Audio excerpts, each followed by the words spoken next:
വന്നൊരു ക്വസ്റ്റൻ ആണ്.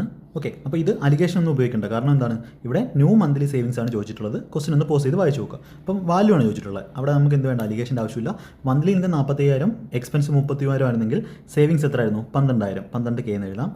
ഇൻകം എന്ത് ചെയ്തു? 22% കൂടി. ഇപ്പോൾ ഇവിടെ നിങ്ങൾ കാൽക്കുലേഷൻ സ്പീഡാണ്. നമ്മുടെ ഏകലവ്യ ബാച്ചിലെ പെർസെൻറ്റേജിൽ ഞാൻ പഠിപ്പിച്ച രീതിയിൽ ചെയ്യണം. അപ്പോൾ 22% എന്ന് പറഞ്ഞാൽ എത്രയാണ്? മന്ത്ലി ഇൻകത്തിൻ്റെ 20% 9,000 ആണ്. 10% 2.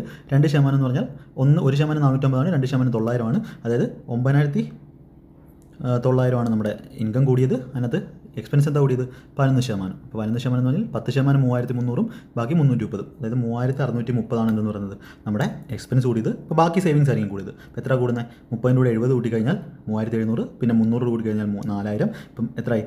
370 ആയി. പിന്നെ 5,000, 5,370, പിന്നെ 900 നമ്മൾ 6,270. അപ്പോൾ 6,270 ആയിരിക്കും നമുക്ക് സേവിങ്സ് കൂടുന്നത്. ടോട്ടൽ എത്ര വരും?